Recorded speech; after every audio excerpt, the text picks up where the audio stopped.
I'm Katie from What Katie Did, and I'm currently working on a series of videos about bra sizing, fitting and sizing, and why we make the sizes we do. In my last video I spoke about the design aspects of increasing our size range and the challenges we face, and in this video I'm going to be talking about the financial issues. I am filming outside in my back garden on Easter Sunday, so you might hear some background noise like dogs barking or birds tweeting or the odd overhead aeroplane. So if you hear anything, that's what it'll be.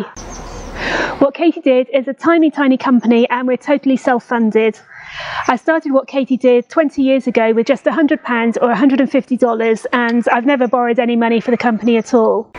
I'm very wary about borrowing any money because the actual unit where we are at the moment, where our head office is, during the financial crisis in 2008, the company before us actually went out of business, not because they weren't doing very well, but because they borrowed a lot of money from the bank, and the bank called the loan in. And this is, I mean, you just have to be so careful with financial institutions and borrowing money because you never know what could happen. And to increase our size range, we would need more money. If we wanted to increase our size range quickly, it would come down to money, and the only way we can get money is to borrow money. And a few years ago I spoke about increasing our size range on Facebook, and I said, look, basically it's me and my family putting our house on the line, and someone got rather argumentative and said, well, it's nothing to do with your house, and why are you bringing your house into it?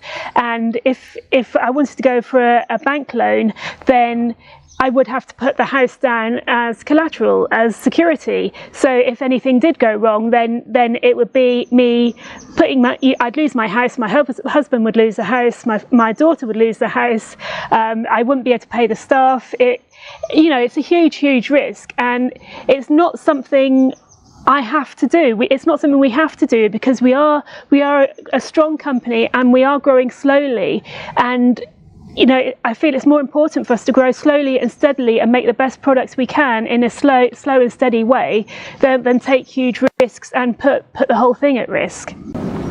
To expand our size range quickly would take quite a lot of money because we only have one designer at the moment, and also our designer does do quality control as well, so it's not full-time design. So if we wanted to do a completely new collection in different sizes, then we'd have to take on a designer just for the curve range. If we were going to use our current designer for the curve range, that would mean our standard range would be compromised because she simply wouldn't have time to do both. So we would need the money to pay for a designer for a year, plus all the components and the actual production line as well. But the main issue isn't actually making the garments or designing the garments, it's promoting the garments. What Katie Did is a mature company. We've been going for 20 years now, and our customers know what size ranges we make. And if you've looked at our website over the last 20 years and we don't make your size, then you'll know that we don't make your size. So to try and re-engage with you and say that we do now make your size is a huge step. For example, we've been in America for over 7 years now. We've got an American website, and we've actually got a shop in America, which we've had for 7 years. And just a couple of weeks ago on Instagram, I had a message from someone saying, "Oh wow, you're in America now." And I was like, yes, we've been here for 7 years. So that's just an example as to, if we didn't do an H cup over the last 20 years, and you've known that we don't do an H cup, it's going to take an awful amount of work to make you understand that we do now do an H cup. And I was reading online about a new cosmetics company starting, and it broke down their costs, and they started like a couple $1 million, and only a small amount went into the product. The majority, like 70% of the cost, went into promotion, PR, advertising, and actually getting the name out there. You only have to look at Rihanna's lingerie line. I mean, every time I go on Facebook, I'm getting ads for her line come up, and they're pushing it so hard. They must be spending so much money on advertising. So it's not just making the garments. It is the majority of the money is about advertising. If we weren't to borrow money from the bank, the other way we could borrow money is to do crowdfunding. Now, crowdfunding again is a bit difficult for us because we'd be asking you, our existing customers, to crowdfund products for customers that don't exist yet, which again is a huge risk. Why should you put your money on the line? We'd be targeting the crowdfunder to you because you are our existing customer base, and we don't have an extended cup size customer base because we don't make them yet. So it's kind of a ongoing circle or ongoing conundrum.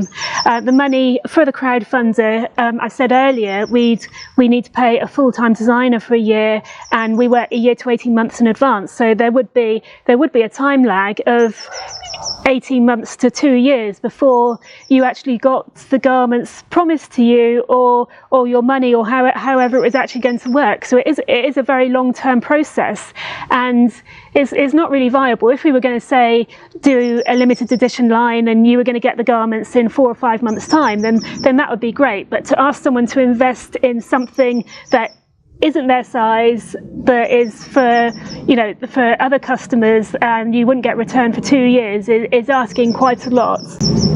What we're basically left with is growing very, very slowly and very, very steadily.